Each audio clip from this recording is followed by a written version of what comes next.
Welcome to another episode of Life is Dataful. I'm Amy Honorado, a writer on the Global Content Strategy team here at Publicis Sapient, and I'll be your host. March 8th was International Women's Day, a global holiday that highlights the struggles and triumphs of women, their fight for equal rights, and their contributions to shaping our past, present, and future. The day has roots that go back to the women's suffrage movement in the early 1900s, with the United Nations formally recognizing the holiday in 1977. In the United States, the United Kingdom, and Australia, women are celebrated throughout the entirety of March. Canada also has their own version of Women's History Month in October. But this year isn't quite like the others. We're a year into a global pandemic, and, at least in the United States, coming out of an election season that saw the first woman elected as vice president, with the US joining only a handful of other countries to see official female leadership in government.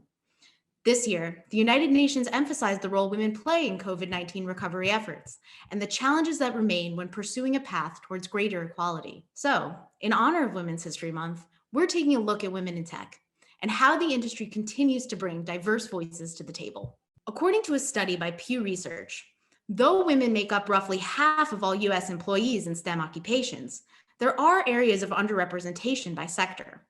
For example, while women are well represented in health and life sciences, they lag considerably in engineering and computer occupations.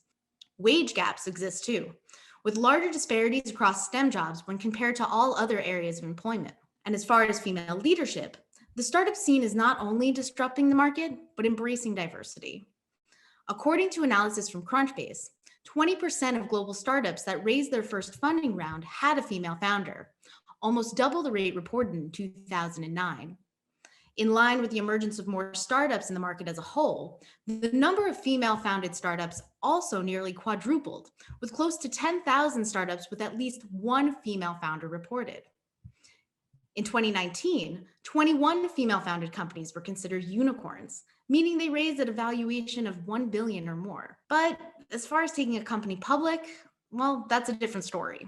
According to Business Insider, only 20 companies currently trading on NASDAQ had women founders that took them to IPO.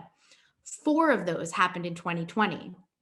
Whitney Wolfe Herd, the founder of dating app Bumble, joined the ranks in February 2021, raising $2.2 billion in the process. So while we're moving forward, there's still some work to be done. Providing women with the opportunity to learn and grow within tech is a good place to start. According to Pew Research, discrimination in the hiring process, lack of encouragement to study STEM at a young age, and work-life balance remain the top reasons why women are not in STEM jobs today. Further, data from Publicis Sapient's Digital Life Index suggests that 1 in 4 women want their employers to provide career growth and development opportunities, and 1 in 5 want their employer to provide opportunities for upskilling through continuing education at the workplace. For companies looking to hire more female tech talent, creating a path to the seat at the table is paramount. And some companies are listening. For example, tech companies like IBM, Salesforce, and Outreach are leading the way with benefits like support for working families, mentoring programs, and more flexible remote work options that allow for a better work-life balance. Well, that's it for me. Thank you for tuning in to another episode of Life is Dataful.